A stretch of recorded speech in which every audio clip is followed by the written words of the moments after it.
李教授，您除了就是翻译，当然您刚刚有讲到您，因为也许是您人生中有遇到几个真的对您帮助很大的老师，所以您有说您也希望说有一天能够站在讲台上和学生分享，去提携一些后辈。那您确实也在教学上有非常丰富的几十年的经验了，还有研究这样子的经验，学术的经验，先以教学来说，对您的人生有怎么样的影响吧？我现在回头看啊，我指导了这个硕士生大概有多少个啊？博士生因为人数比较少，我记得了啊。博士生最后当然有一些中途因为一些因素就没有继续的也有啊。最后拿到学位大概有将近20个吧。那他们现在在国内的各大学呢，都已经升到教授了。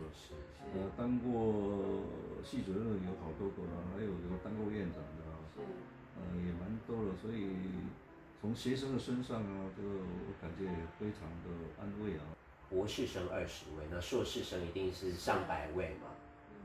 那也都还在日文这个圈子里面。对，因为他们当然年纪比我轻了。不过我从日本刚回来第一届教的学生，当了导师的那届学生现在也都快60岁了。因为我跟他们年纪只差8岁，就一个年纪最大只差5岁。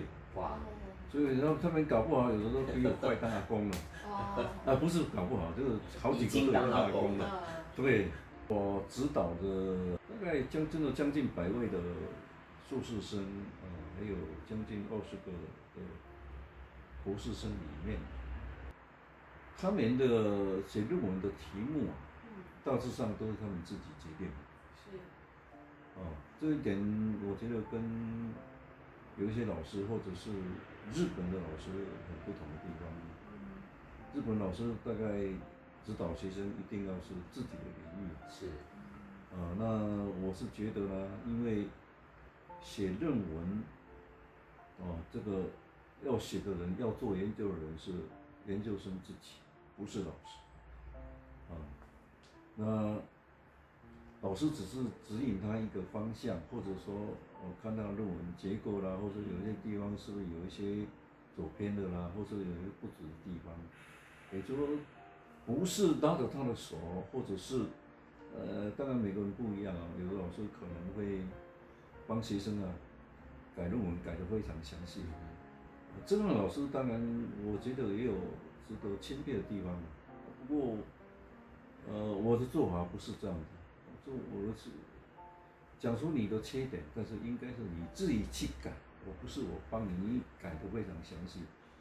因为如果改得非常详细，那很多会变成指导老师个人的东西，一定会很多加进去。那毕竟不是学生的。我去日本留学也有看到这样的老师就巨细靡遗的指导学生，那学生当然很顺利的完成了硕士论文。以前是硕士论文。是。可是这样的学生呢，回到台湾之后，大致上就很少写论文，或者是没办法写论文，因为那论文真的大部分是老师帮他完成。所以这一点呢，我觉得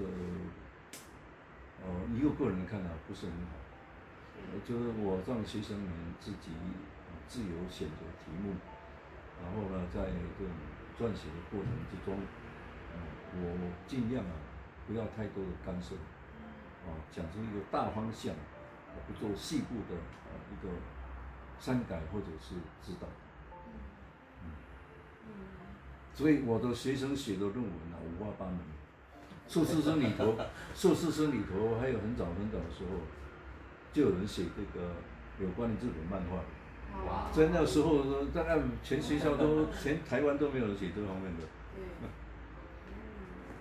所以您给学生很大的空间对。是。几十年下来，您现在看，就是对于日本文学的研究。你觉得还有哪个地方是你觉得其实这个地方也许是还可以再继续发展？谈到日本研究这个还没有人研究的话，研究的不够深入的地方太多了。因为在台湾，不是在台湾，我们虽然教日文的老师很多，但是教文学老师其实是相对的非常少，因为大部分都是自己教学老师比较多。那文学老师，你说这持续还有做研究发表论文啊，那又是说到一部分了，对，很多领域都没有人研究。很多古典文学，不只是古典，这个现代文学也是，也是一样的，很多都没有人研究。所以林教授还是会不会希望说，也许以后这边研究的人才会越来越多？希望啊，但是我并不觉得很乐观的，因为这牵涉到每个人这个环境啊，这个大环境，还有每个人的兴趣啊，所以也很难的。我为什么这个退休年龄到，我后来想一想要一定要退休，就是因为看了这些书啊，后面这些书啊，我觉得愧对他们冷落了他们那么多年啊。但是我现在这2年呢，我也觉得我这辈子大概很多书我还是没办法看不完了。想看的太多了。太多了。林教授，您也曾经担任当年是文建会，现在是叫文化部，派驻东京的台北文化中心主任。这就是相较于比较静态的像翻译这样子的文化的传递。您觉得您可以分享一下当时您担任文化大使的心情还有心得？我是担任第1任这个台北驻经济文化代表处的台北文化中心主任。不过这个名称呢，后来改为台湾文化中心。那时候当然筚路蓝缕啊，什么都没有，从那就开始。说辛苦真的也很辛苦了，但是说幸运也是很幸运。不管怎么说，是一个开始。那这个文化中心其实最主要的任务是把台湾的文化介绍到日本，而不是把日本文化介绍到台湾。所以我虽然是短短的这个还不到3年的这种时光里边呢，我举办过的这个活动说少，真的也不少。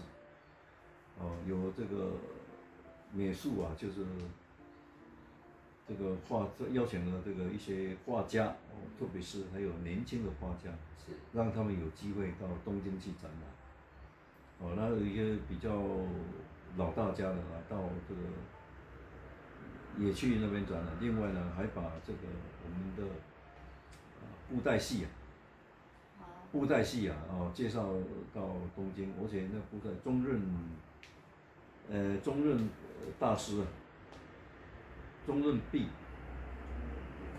应该是弼，他是中任弼，他受日本教育，所以他去日本这个朗布的戏呢，这个布袋戏是讲日文的，是非常特别。这真的很特别。对，在那个剧场木偶特别的一个偶戏剧场里面呢，全部扣满。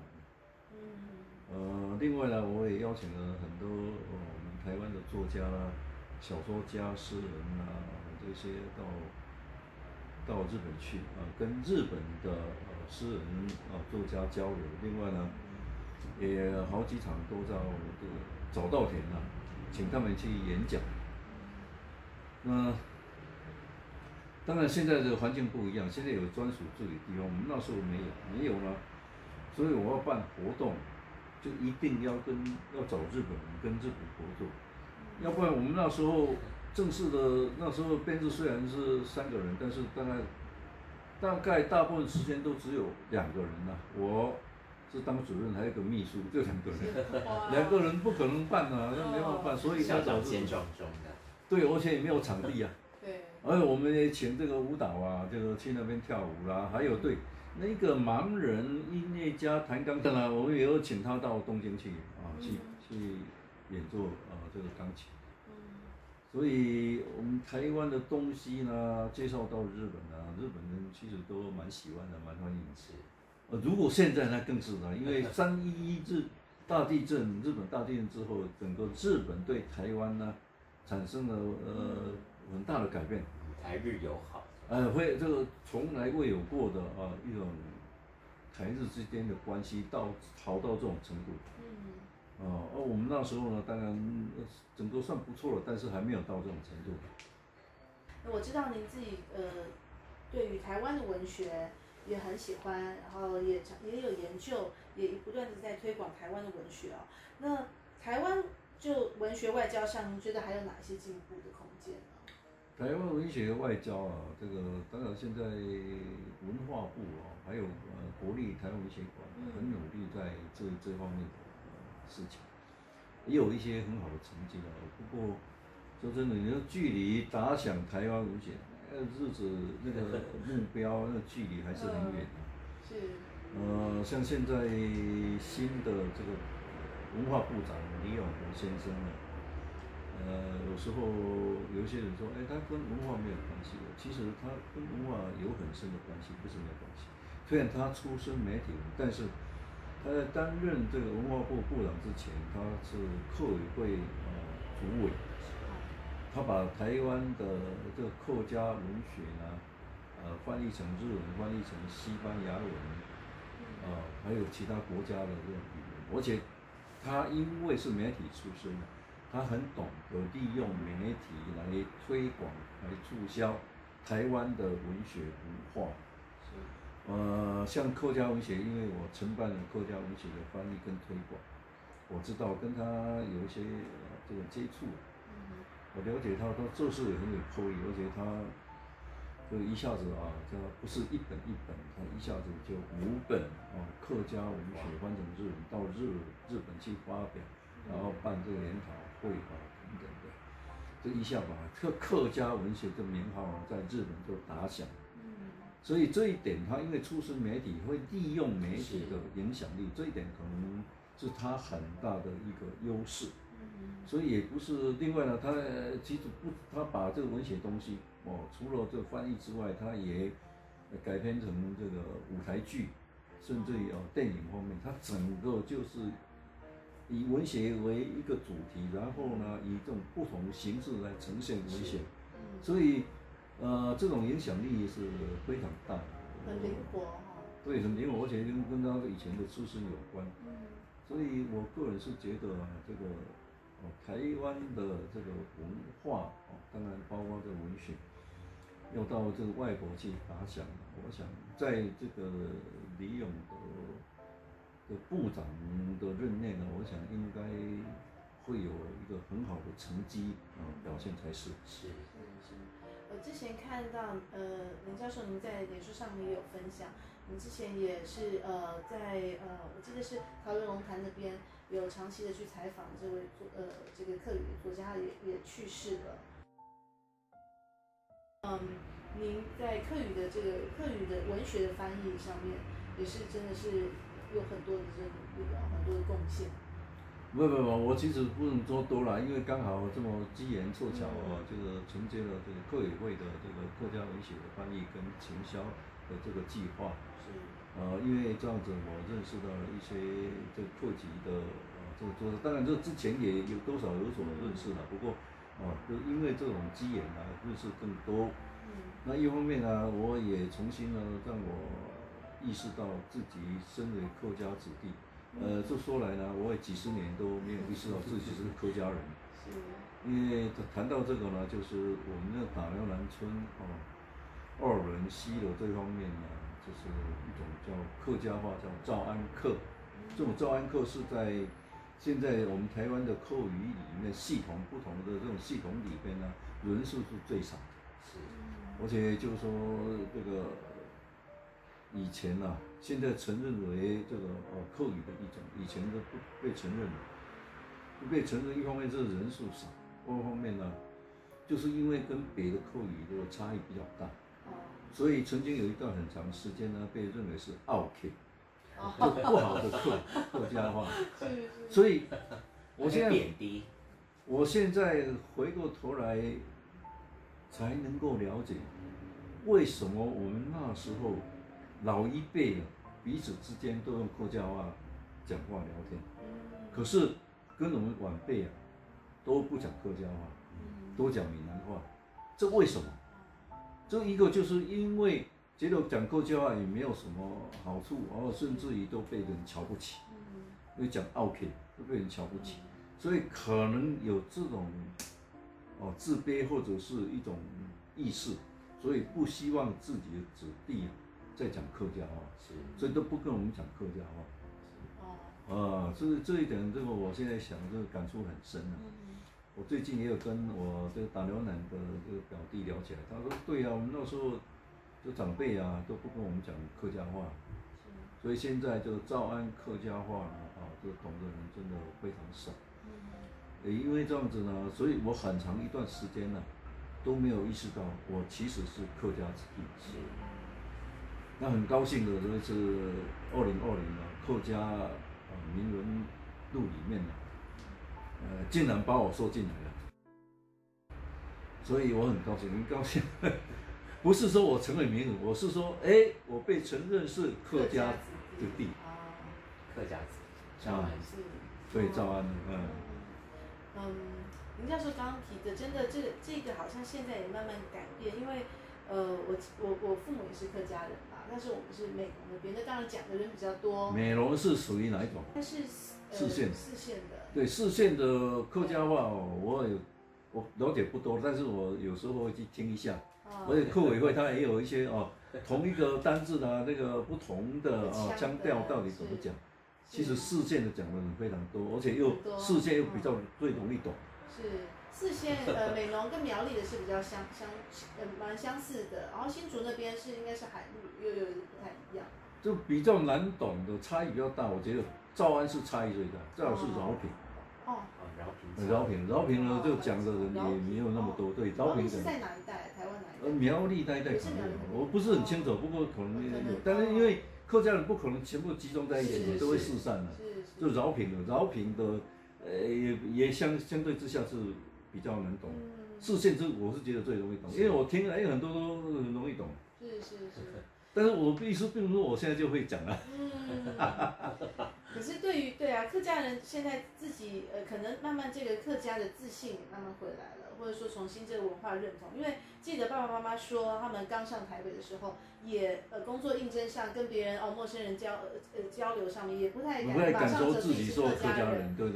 是。那同样情形，其实在国外看到，比如说我们有时候看到，好像我跟我同一代的朋友。他们其实原本可能是德国裔的，爸爸妈妈都是德国人，但是小时候就不断的我们都要说美语，不能让人家觉得我们讲的英语不标准啊什么，所以他们反而不会说。但是现在好像又复兴起来，现在美国那边也碰到很多，他们就是跟小孩都是直接讲他们自己的母语啊，西班牙语、英语这样子，多语言的这个提倡。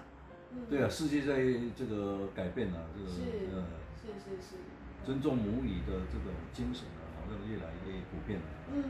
的确如此。而且之前有一个这个当代叙事影响，它也是客委会下面的一个计划，然后拍了蛮多客家人在世界各地。我刚好做一个字幕翻译，哇，牙买加也有客家人，真的是遍布世界。对。是，应该有。之前客家电视台也有一个节目是让台湾的小朋友。然后去国外拜访他们的阿公阿嬷、外公外婆，然后讲客语这样。对啊。好像是不是小孩子的合唱团也有的样子？有。对。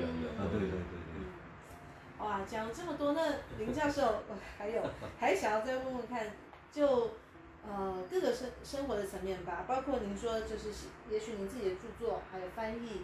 或是说您最近一直勤练健身，对，还有书法。你在未来有怎么样的对自己有怎么样的计划嘞？退休生活越来越忙。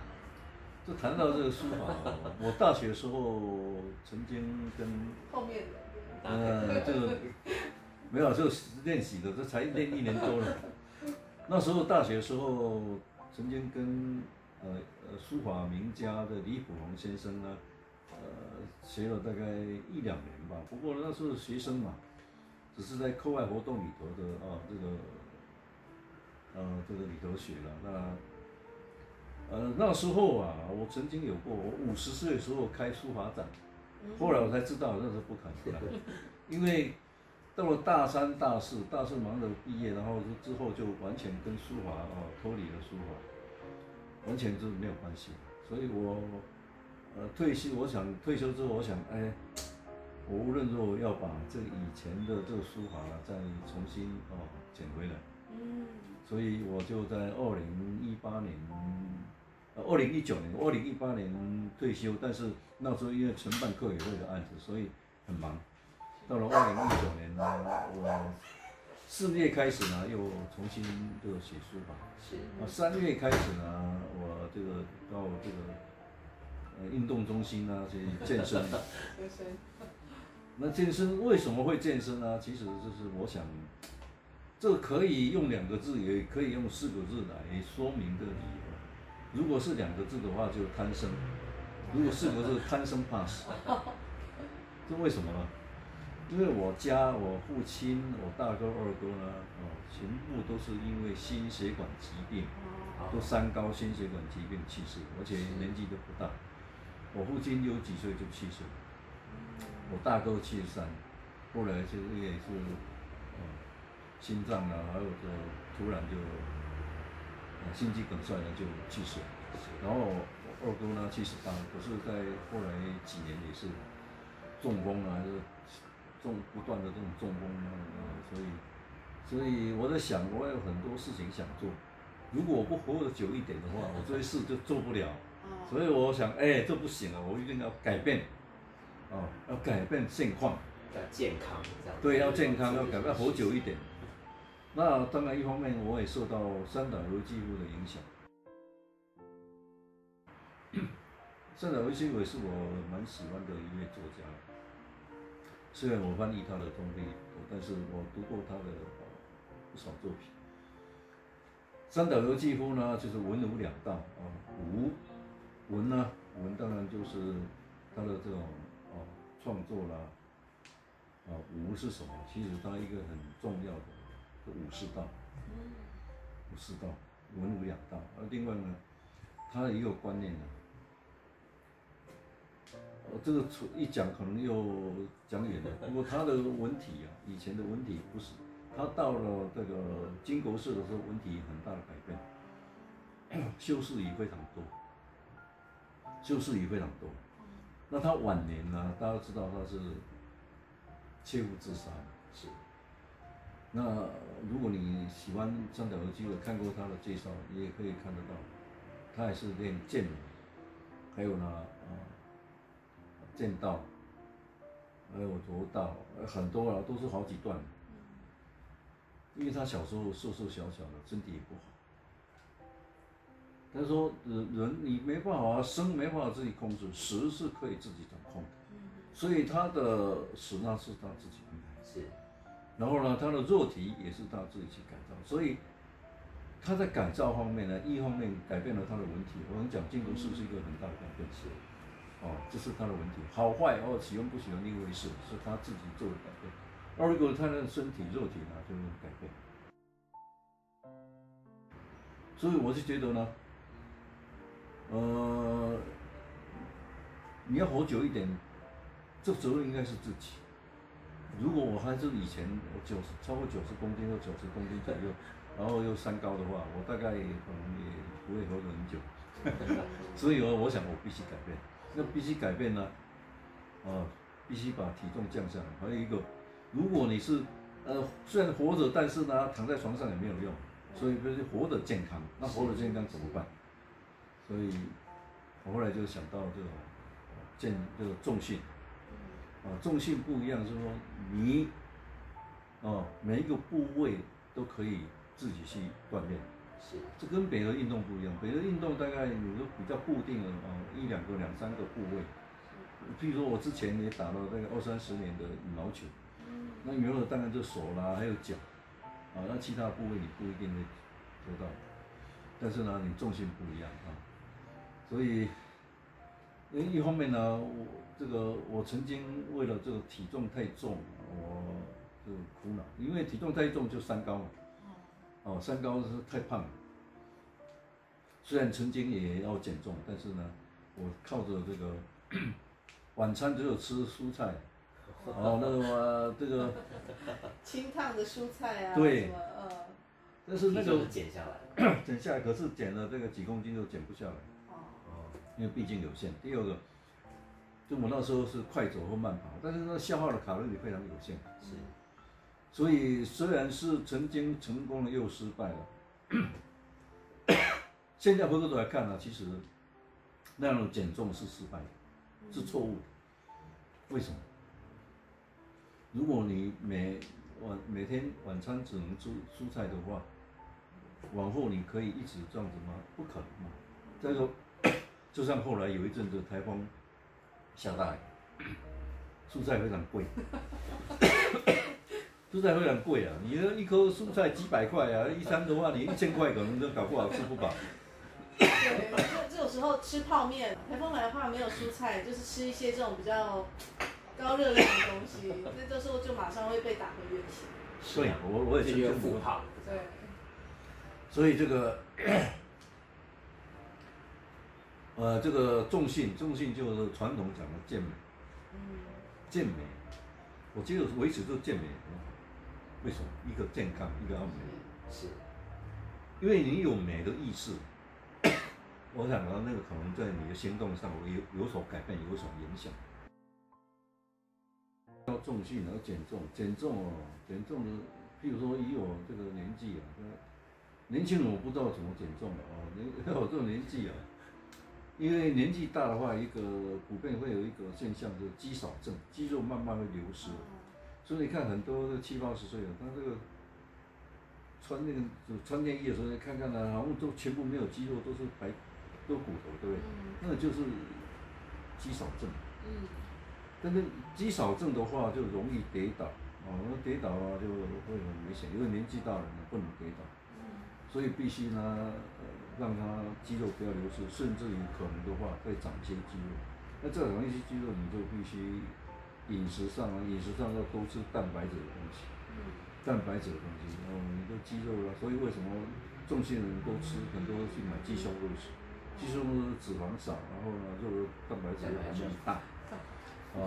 那林教授，您自己饮食上面怎么样调整？我要调整，因为我以前很喜欢吃那个糯米做的东西，油饭，客家的粿还有那个肉粽。我曾经喜欢吃的东西。冰箱里面呢，油饭啊，粽子啊，这个客家粿啊，堆得满满的。哇。这个每天都吃，而且一天都吃很多。那这种就属于高升糖食物。是。高升糖食物就是说你如果没有代谢掉，就很容易转变为脂肪。所以我为什么瘦不下来？因为你光是吃这些吃太多，所以都瘦不下来。就消耗不掉。对，瘦不下来，而且很容易变成脂肪。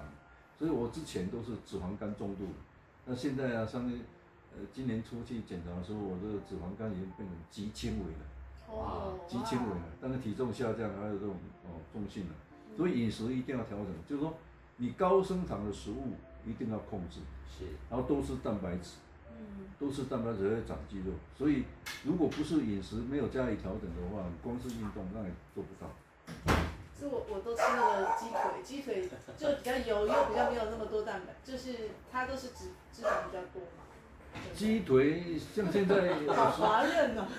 现在我吃鸡肉，我这个经常是几乎每天吃，但是我的皮不吃，有的部分也不吃。但年轻人可以吃，多吃一点没有关系的。但是像我这种年纪就是，我的皮不吃。还有呢，以前3层肉我经常自己煮，我现在呢都差不多不买3层。东坡肉好吃哎。不是都不能吃了，就是说，比如说你1个礼拜啊吃个1、2次倒也还好，而且量不要吃太多的，其实也是可以的。像我也吃大餐啊，这是没有问题。就是说你要怎么去调整控制，就是需要频率这样，还有量，还有你这个就高升糖的食物一定要控制。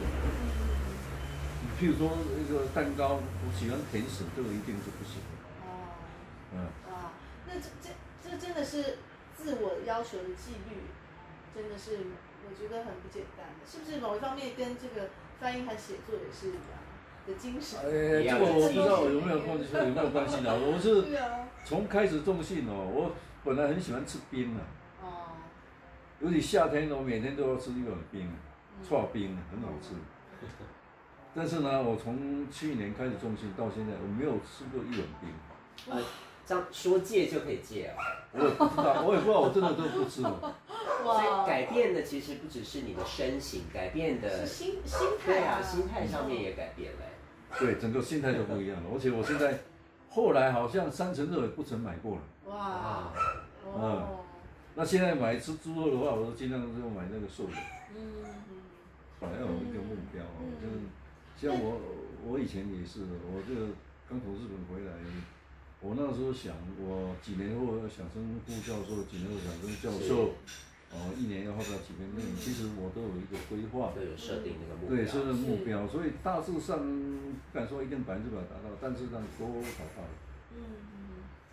那您就健身上面，现在距离您的目标还是现在？这个不是健身重训是一辈子的，因为不能停下来，因为就像我们吃饭一样啊，你每天都要吃，所以活着的一天都，这是不会中断。就暂时先以达到三岛由纪夫的体态，他练得很壮。不是我体态不是要模仿他，我意思，我是说他的精神，他的观念是啊。我们肉体是可以自我改变的，我觉得这个是可能多少受他的影响。是，那你看呢？比如说我不改变我自己的话，我刚讲过了嘛，就跟我那个父亲啊、大哥都一样啊。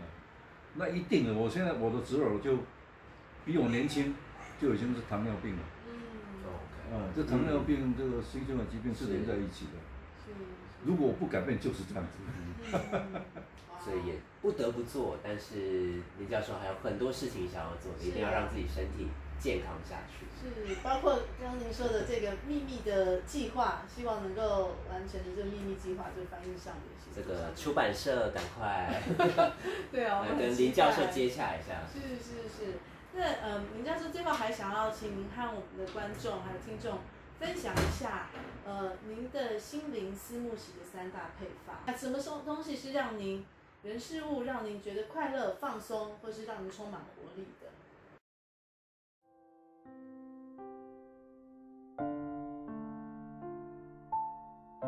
各位好，我是林水福。我现在的日子呢，有的人看来可能会觉得很枯燥，好像每天都不一样啊。但是就我个人内部来说呢，我觉得每天都过得非常的充实。虽然我每天大概5、6点就起床，早餐之后我就上工了啊，翻译啦或者看书啦什么的，然后呢，每天呢带2只小狗呢去散步啊，还有时候我们喜欢去菜市场买菜，外表看起来都好像没什么变化，但是呢，其实我个人觉得非常有变化，因为我看的书不一定每天都不一样，还有我的翻译也是一样，每天有每天的进度。带狗狗去散步呢，它每天也有它的路线的，所以外表看来差不多，其实是不一样。所以，说真的，我每天呢觉得过得非常充实。一天24小时，我就觉得不够用。我希望呢，一天真的可以有48小时，或者是72小时。至于这个心灵方面，当然我是讲我的日常整个翻译看书呢，就是我觉得非常快乐的一个方式另外一个呢，跟家人在一起，像我现在退休了，我整天大部分时间除了有特别事情要不然我大部分时间都在家里跟家人的相处呢，也是一个非常重要的、非常好的一种方式。另外呢，我的2只小狗呢，也对我来讲也是非常重要。他们依赖我然后呢，我把他们呢，其实不当小狗看待，当好像是真的是家人看待很依赖我，像睡午觉啦，或者晚上要睡觉啦，我要进去睡，他们才要睡然后我讲好是睡觉觉啦，然后他们2个呢一前一后这样跑进去这个寝室里面那看起来真的都很可爱。然后呢，或者是这个吃饭时间快到的时候，尤其这个大只的就会来靠在我的大腿上啦，然后2只眼睛一直巴巴的望着我，它不会叫。那小的呢，这个时间到了，它对着我一直叫，一直猛叫，叫着你不理它都不行。然后呢，你就知道它一定跟你说有什么事，然后呢，你跟着它出来的时候，它就会走到饲料的桶子下边，然后呢对着你看，对着你叫，之后呢望着这个桶子就告诉你，哎，我吃饭时间到了，啊，所以呢，跟这个2只小狗的相处呢，也是我每天的生活很重要的一部分，也是我这个觉得很快乐的一部分。另外呢，当然有时候我会看看这个新闻啊，或还有报纸啦，这个我是透过网络看日本的、台湾的，另外呢还有看一些戏剧啊。我的运动时间也蛮长的，3天的重训之外，我还有1天是打羽毛球，另外呢书法。1个月没写的日子也是寥寥可数，一次当然不是写很久，不过大概1个半到2个半钟头之间。所以我的生活呢，外表看起来好像是很枯燥，或者是很千篇一律的，但是就我个人来讲这其实乐在其中其乐无穷。因为这样子，所以我总是觉得时间不够用。希望能够看到这个片子的人呢，也多少对你有一些参考的地方，这个就非常就是对我来讲是非常感谢的非常值得，谢谢。今天真的非常谢谢林教授和我们分享从您童年，然后讲到您的翻译，又讲到您的现在的健身还有书法方面的心得还有成就，对，非常谢谢。也希望我们预期在未来可以看到更多您的译作，谢谢谢谢。谢谢2位，谢谢拜拜。拜拜。不是你这样子搞这样子，这样整个这 hold 住，你再摸自己看看。怎么差这么多？哪里？我看一下，摸一下给我。这样啊。我看一下。没关系，你来摸摸看。我可以录。不是的，这样子的，你这样子才感受得到这样子。这样对，在整个。对。